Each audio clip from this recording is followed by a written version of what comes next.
오늘 마태복음 21장 1절에서 11절까지 주가 쓰시겠다 하라 하는 제목으로 말씀을 드리겠습니다.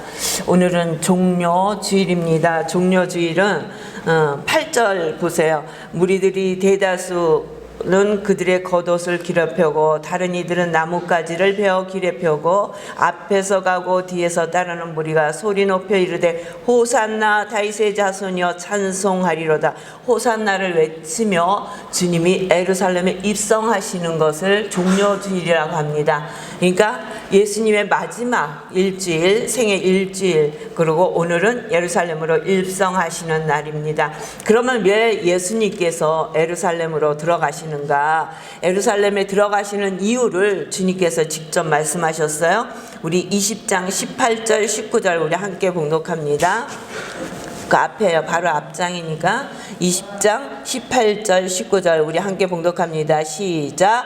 보라, 우리가 예루살렘으로 올라가노니 인자가 대제사장들과 서기관들에게 넘겨지며 그들이 죽이기로 결의하고 이방인들에게 넘겨주어 그를 조롱하며 책질질하며 십자가에 못 박게 할 것이나 제3일에 살아나리라. 아멘. 주님이 말씀하셨어요. 왜 예루살렘에 올라가는지요? 예루살렘에 가셔서 많은 사람들의 손에 넘겨지게 되고 그리고 조롱당할 것이며 채찍질해서 십자가에 못 박아 죽게 될 것이라. 그러니까 죽으시러 올라가시는 거예요. 그런데 죽음이 끝이 아니라 다시 살아날 것을 제3일에 살아날 것이라고 말씀하고 계시는 거예요. 예루살렘에 왜 올라가시냐고요? 우리의 죄를 위해서 십자가를 지시고 부활하시려고 예루살렘에 올라가시는 거예요. 십자가를 지시는데 그들은 예수님을 조롱합니다. 채찍질합니다. 그리고 십자가에 못 박기까지 합니다. 이사야 50장 6절에 보면 나를 때리는 자들에게 내 등을 맡기며 나의 수염을 뽑는 자들에게 나의 뺨을 맡기며 모욕과 침뱉음을 당하여도 주님 앞에 모욕과 침뱉음까지 행하였다고 말씀하고 계시는 거예요. 주님은 제자들에게 이렇게 말씀하시는 거예요. 내가 왜 예루살렘에 올라가는지 아니? 이번은 예루살렘에 올라가는 것이 내 생의 마지막이다. 나는 그들의 손에 넘겨질 것이다. 그들은 나를 죽이기로 결의할 것이다. 그렇게 말씀을 하시는 거예요. 그리고 그 예루살렘을 향해서 오늘 올라가시는 거예요. 그 모습이 오늘 저희가 봉독한 21장의 말씀입니다. 우리는 하나님은 때때로 우리가 이해할 수 없는 방법으로 하나님의 뜻을 이루어 나가시는 것을 우리는 봅니다. 오늘 본문은 인류의 왕으로 오신 예수님의 왕의 대관식입니다. 그 대관식은 임금이에요. 나귀를 타고 가신다는 거예요. 그러니까 우리로서는 도저히 이해할 수 없어요. 한 나라의 왕이 대관식을 하여도 떠들썩하고 잔치를 하며 지금은 전 세계에 TV로 방영도 하잖아요. 언제든지 우리가 유튜브를 통해서 볼 수 있어요. SNS가 발달. 근데 그 당시에도 왕의 대관식은 대단했을 거예요. 그런데 정말 인류의 왕으로 오신 예수님의 왕의 대관식은 너무 초라했습니다. 그들은 예수님의 대관식은 모든 사람을 위해서 십자가를 지시는 십자가의 대관식이었던 것입니다. 그러나 이것을 아무도 아는 사람은 없었습니다. 왕의 대관식, 예수님이 예루살렘으로 입성하시는 그 대관식 역시 화려하지 않았습니다. 장군들이 타는 기마도 이곳에서는 찾아볼 수 없었습니다. 다만 어떤 사람이 주님이 보낸 제자들의 말을 듣고 주께서 쓰시겠다 하라는 말씀만 듣고 내놓은 나귀 새끼와 나귀를 타고 많은 군중들이 꺾은 종려나무와 그들의 겉옷이 전부였습니다. 우리 8절 보니까 겉옷을 길에 펴고 다른 이들은 나뭇가지를 베어 길에 펴고 호산나 다윗의 자손이여 찬송하리로다. 주의 이름으로 오시니요 가장 높은 곳에서는 호산나 하더라. 이렇게 호산나를 외치며 많은 사람들이 종려나뭇가지를 흔들었다 해서 오늘은 종려주일이라고 하는 것입니다. 하나님께서는 이럴 때에도 하나님이 쓰시고자 하는 사람을 준비하신다는 거예요. 이 사람 오늘 본문에 보면 이 사람은 누구냐? 나귀를 가지고 있던 사람이라는 거예요.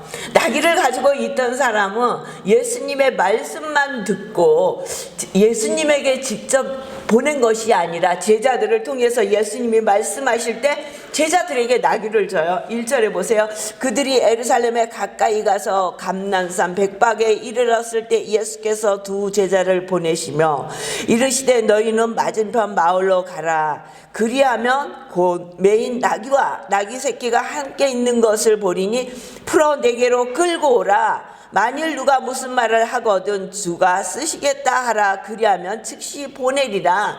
그랬더니 제자들이 갔어요. 그러니까 거기에 나귀와 나귀 새끼가 있는 거예요. 누가 주인인지도 모르고 제자들은 가서 그 나귀와 나귀 새끼를 풀어서 가지고 오는 거예요. 그런데 그 주인이 묻는 거예요. 왜 가져가느냐. 그러니까 주가 쓰시겠다 하라. 주가 쓰시겠다고 말씀드리니 주인은 아무 말도 없이 내놓는 거예요. 이 사람은 이미 하나님을 사랑한 사람이에요. 아마 많은 신학자들이 얘기를 하는데 숨어서 있던 예수님의 제자였다. 그러니까 예수님을 모르면 어떻게 주가 쓰시겠다 하는데 그거를 내놓을 수 있어요. 그러니까 하나님을 너무너무 많이 사랑하고 주님을 사랑했던 사람이라는 거예요. 그러니까 예수님이 아무 이유도 없는 사람한테 가서 이거 주가 쓰시겠다 하라. 그러면 그걸 내놓겠어요? 아니요. 그 마음에 하나님을 사랑하는 마음으로 가득 차 있는 사람이라는 거예요. 믿음으로 가득 차 있는 거예요. 그러니까 주님이 쓰시겠다 하라. 그러니까 그걸 내놓는 거예요. 우리에게도 말씀하시는 거예요. 오늘 내가 너를 쓸 것이다. 우리에게 주신 재능을 쓰시잖아요. 우리에게 허락하신 물질을 쓰시겠다고 말씀하시는 거예요. 이렇게 주님이 쓰시겠다고 말씀하실 때 그 말씀을 듣고 순종할 수 있는 인생은 참 멋진 인생인 것 같아요. 우리 교회는 대부분의 성도님들이 참 자기에게 허락하신 재능을 가지고 주의 일들을 참 잘 감당해요. 보이지 않는 곳에서 어떤 분은 토요일마다 와서 교회를 깨끗이 청소해 놓고 주일날 우리가 예배를 드릴 수 있도록 모든 것을 소독하는 성도님이 있는가 하며, 또 이렇게 유튜브 방송을 우리 교회처럼 이렇게 교회에 모습은 작잖아요. 우리 웅장하지 않은 교회니까 작은 교회에서 촬영을 해서 유튜브를 방영할 수 있도록 하는, 또 반주를 하면서 또 주방에 있는 모든 것들을 정리하면서, 저는 그걸 잘 못해요. 근데 그분의 손길이 가면 착착착착 정리가 되는 거예요. 여기 있습니다. 여기 있습니다. 목사님이 여기 있어요. 그러면 네 알았어요. 그러면 제가 찾을 일이 없어요. 제가 둔 거는 제가 잘 못 찾아요. 근데 그분이 거기다 둔 거는 말씀만 해주시면 제가 너무 잘 찾는 거예요. 그러니까 정리를 잘하는 거예요. 또 어떤 분은 우리 교회는 차량 봉사를 하지 않아요. 교회에서 지금까지 개척을 해서 한 번도 차량을 운행해 본 일이 없어요. 옛날에 외국인 성도들이 많고 너무도 먼 데서 오시는 분들이 너무 많았어요, 그때는. 그런데 그분들은 그 먼 데서 몇 시간씩 버스를 타고 전철을 타고 삼성리에 와서 또 교회까지 걸어오는 거예요. 그런데 한국인 성도님들은 그 이웃에 다 사는 거예요. 그러니까 차가 없으면 가까운 교회를 가십시오. 그리고 성도님들끼리 서로 이렇게 전화를 해서 그 차를 이용을 하고 이렇게 했어요. 오늘날까지 그렇게 합니다. 지금도 차량 봉사를 해주시는 분들이 계세요. 먼 데서 오니까, 오늘은 왜 안 오셨는지 모르겠지만 먼 데서 오니까 또 전철역에 있다가 차량을 봉사하시고, 또 예배가 끝나면 가는 성도님들의 발이 돼서 차량을 운행해 주시는, 그렇게 자기가 가지고 있는 모든 재능으로 하나님 앞에 귀하게 멋지게 쓰이는 성도님들이 우리 교회는 다 있어요. 그렇죠? 반주로 너무너무 멋진 모습들인 것 같습니다. 그런 분들이 하나님이 쓰시겠다, 주가 쓰시겠다 하라 그러면 즉시 보내는 사람이라는 거예요. 내가 가지고 있는 것, 내가 없는 것으로 못한다는 것이 아니라 내가 가지고 있는 작은 것이라도 하나님 앞에 기쁨으로 일하는 것, 그런 사람들이 주가 쓰시겠다 하면 즉시 보내는 사람이라는 거예요. 이는 선지자를 통하여 하신 말씀을 이루려 하심이라. 왜 나귀를 타고 주님께서 예루살렘에 입성하시는가? 이 이유는 선지자를 통해서 말씀하시는 것이라는 거예요. 5절에 보니까 시온 딸에게 이르기를 내 왕이 내게 임하나니 그는 겸손하여 나귀고 멍에 매는 짐승의 새끼를 탔도다. 그렇죠. 멍에 매는 짐승의 새끼를 탔대요. 그러니까 낙이 새끼를 탔다는 말씀이에요. 스가랴서 9장 9절에 나와 있는 말씀이에요. 스가랴 선지자는 언제 사역을 한 선지자냐면 유다가 바벨론에 멸망을 했다가 다시 귀환을 하잖아요. 에루살렘으로 귀환을 하고 그들은 여호와의 성전을 짓기를 원했지만 성전을 짓지 못하고 많이 힘들어하고 있을 때 그때 여호와의 말씀을 듣고 학개와 스가랴 선지자가 나가서 하나님의 성전을 짓도록 함께 했던 선지자예요. 그러니까 이때보다 한 560년 전 선지자. 400년에 기간이 있었잖아요. 그러니까 거의 900년이 넘는 전에 있던 선지자예요. 그러니까 이런 선지자를 통해서 스가랴 선지자를 통해서 말씀하시는 거예요. 겸손하여 낙이 곧 멍에매는 짐승 새끼를 탈 것이라고 그 선지자가 말해놓은 선지자의 말씀을 이루려고 낙이 새끼를 타고 가신다는 거예요. 제자들이 가서 예수께서 명하신 대로 하여 나귀와 낙이 새끼를 끌고 와서 자기들의 겉옷을 그 위에 얹으며 예수께서 그 위에 타시니 무리의 대다수는 그들의 겉옷을 길에 펴고 다른 이들은 나뭇가지를 베어 길에 펴고 겉옷을 벗었어요. 겉옷을 벗는다는 것은 그때는 겉옷이 지금처럼 우리는 외투가 있고 속옷이 있지만 그때는 겉옷이 이불이나 마찬가지예요. 보재기예요, 하나에. 그러니까 옛날 이스라엘 사람들 보면 보재기 같은 거 하나 이렇게 예수님도 보면 길게 치마처럼 그 겉옷을 벗었다는 것은 속에 팬티만 입고 그것을 벗었다는 얘기예요. 자기가 가지고 있는 모든 것으로 예수님을 환영했다는 얘기예요.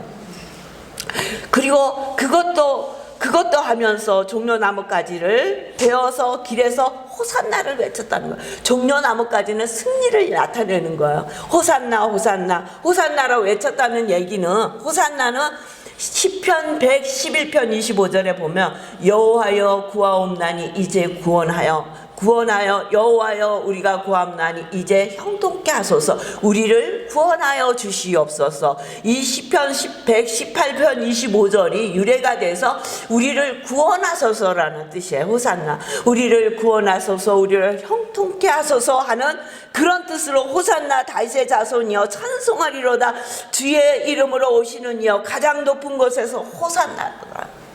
호산나 호산나 호산나 우리를 구원하소서 우리를 구원하소서 하며 외치며 예수님의 뒤를 따라가는 거예요. 예수님의 앞에서 옷자락을 깔고 종려나뭇가지를 깔고 종려나무를 흔들며 호산나 우리를 구원하소서 우리를 구원하소서 이렇게 외치는 것입니다. 이들이 외친 구원과 주님이 이루시는 구원은 달랐습니다. 이들이 외치는 구원은요, 지금 노마의 핍박을 받고 있었잖아요. 노마 아래 있었잖아요. 그러니까 노마에서 자기네들을 구원해 주시길 원했어요. 그러나 예수님이 구원하시는 것은 온 이유를 제약 가운데 구원하시려고 오시는 거예요. 그러니까 이들이 갖고 원했던 구원과 이들이 호산나라고 외쳤던 구원과 예수님이 생각하시고 하나님의 계획은 달랐다는 거예요. 온 인류를 제 가운데 그냥 둘 수 없어서 온 인류를 구원하시려고 이 땅에 오셨다는 거예요. 로마서 3장 23절 24절에 보면 모든 사람이 죄를 범하였으며 하나님의 영광에 이루지 못하였더니 그리스도 예수 안에 있는 속량으로 말미암아 하나님의 은혜로 값없이 의롭다 하심을 얻은 자 되었느니라. 아멘. 그쵸? 값없이 의롭다 하는 그쵸? 너무 놀라운 은혜를 우리에게 허락해 주셨다는 거예요. 우리는 구원을 얻는데 어떤 것도 행하지 않았어요. 값없이 얻었어요. 예수 그리스도만 믿기만 하면 구원을 우리에게 약속해 주셨단 말이야. 이 구원을 이루시기 위해서 주님은 예루살렘에 들어가시는 거예요.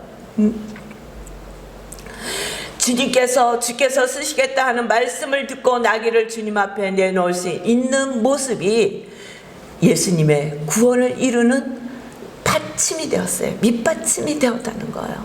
나귀를 타고 그 스가랴 선지자를 통해서 말씀하시는 구원의 모습을 이루게 하셨다는 거예요. 구원의 은혜를 깨닫고 더 많이 구원의 놀라우신 은혜를 행할 수 있어야 된다는 거예요.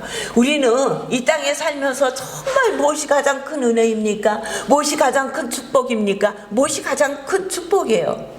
지금 뭐 아파트 값이 막 오르니까 아파트 한 채가 있는 게 가장 큰 축복이에요? 많이 오르는 지역에? 아니잖아요. 그러면 그것을 갖고 있지 않은 사람들은 축복을 받지 못했나요? 아니요. 그것과는 비교할 수 없는 구원의 은혜를 우리에게 허락해 주셨어요. 아무것도 우리가 한 것 없어요. 우리는 예수 그리스도를 믿노라고 고백하면 되는 거예요. 응? 그러면 우리에게 의롭다 하심을 잊게 하시고 하나님의 자녀로 우리를 인쳐주셨다는 그 은혜보다 더 큰 은혜가 어디 있어요? 그 은혜를 받은 우리가 하나님 앞에 예배 드리는 것보다 더 중요한 게 어디 있어요?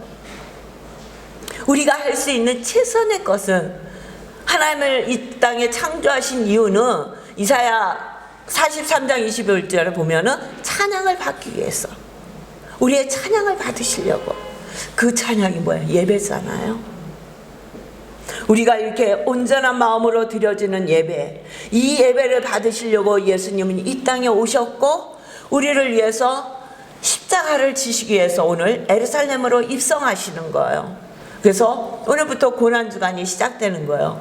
월요일 주님이 예루살렘 성에서 성전을 다 청소하시잖아요. 청결케 하시잖아요. 이렇게 놀라운 일주일 동안에 일이 시작되는 거야. 금요일날 저녁에는 제자들의 발을 씻겨주시고 성찬식을 하시고, 그리고 금요일날 오전 9시 우리를 십자가에 달리시고 오후 3시에 운명하시잖아요. 그러니까 뭐 일주일 동안 다 한 끼씩이라도 금식하시면 너무 좋겠지만 그것이 힘들면 금요일날 점심 한 끼라도 금식을 하셔서 주님이 십자가에 지금 달려 계시는 시간이구나. 3시까지는 좀 말씀을 묵상하시며 주님의 은혜를 다시 깨닫는 시간을, 조용한 시간을 가지시길 주의 이름으로 축원합니다. 그 시간이 좀 되어졌으면 좋겠습니다. 이번 고난지간을 보내면서 기도회를 하려고 제가 마음을 먹고, 지난주에도 말씀드렸지만 기도회를 일주일 동안 해야 되겠다 했는데 코로나19로 작년에도 고난주간에 기도회를 하지 못하고 부활절 예배도 못 드렸잖아요. 근데 너무 강한 욕심을 부리지 말아야 되겠다. 인원이 조금이니까 괜찮을 것이지, 이러니까 괜찮겠지, 이러다가 교회가 또 확진자가 나오고 그러니까 이번 고난주간까지는 같이 모여서 예배를 드리지는 못하지만, 같이 기도회를 하지는 못하지만 저녁에 꼭 기억하시고 고난주간 저녁에는 기도를 하시면서 성경을 읽으시고 그렇게 한 주간을 보내시길 바랍니다. 그래서 조금 생활을 절제하는 생활을 하세요. 이번 한 주간 동안에는. 금요일 날은 특별히 예수님이 그때 십자가에 달리셨지만 나를 위해서 십자가를 지시는 그 놀라운 은혜를 다시금 깨달으시는 그런 시간을 좀 가지시길 주의 이름으로 축원합니다. 이렇게 나귀를 타신 예수님의 모습을 따라간다는 것은 도대체 무엇일까? 그러면 이 땅에서 우리는 어떻게 살아야 될까? 주님은 이 모습을 어떻게 우리에게 말씀하고 계시는가? 사도 바울을 통해서 빌립보서 2장 5절에서 8절에 이렇게 말씀하고 계세요. 너희 안에 이 마음을 품으라. 곧 그리스도 예수의 마음이니 그는 근본 하나님의 본체이시나 하나님과 동등됨을 취할 것으로 여기지 아니하시고 오히려 자기를 비워 종의 형체를 가지사 사람들과 같이 되셨고 사람의 모양으로 나타나사 자기를 낮추시고 죽기까지 복종하셨으니 곧 십자가의 죽으심이라고 말씀하고 계세요. 겸손히 하나님 앞에 죽기까지 순종하셨다는 거예요. 복종하셨다고 얘기하고 있어요. 우리는 하나님의 말씀을 날마다 대하면서 그 말씀을 어떻게 순종할 것인가, 어떻게 하나님의 말씀을 이루며 살아나갈 것인가, 하나님이 주신 그 크신 은혜를 어떻게 이 땅에서 감당하며 겸손한 모습으로 낙이 타신 예수 그리스도의 모습을 따라가는 모습으로 이 땅에서 살 것인가를 늘 기억하시면서 살아야 된다는 거예요. 종료주일 고난주간뿐만 아니라 예수님은 이 땅에 오셔서 우리를 위해서 당신의 모든 것을 내어주시고 가셨어요. 당신이 가지고 있는 물 한 방울, 피 한 방울 남김없이 쏟아주고 가셨어요. 그 주님의 사랑을 다시금 이 고난중간을 통해서 다시금 깨닫고 그 사랑을 붙들고 이 땅에서 정말 우리가 어떻게 살아야 빛이 되고 소금이 되는지, 어떻게 살아야 소금의 맛을 내며 이 땅에 살 수 있는지, 어둠 가운데 빛을 비치며 살 수 있는지를 다시금 고민하며 생각하며 기도하는 한 주간을 보내시기를 주의 이름으로 축원합니다. 기도하겠습니다.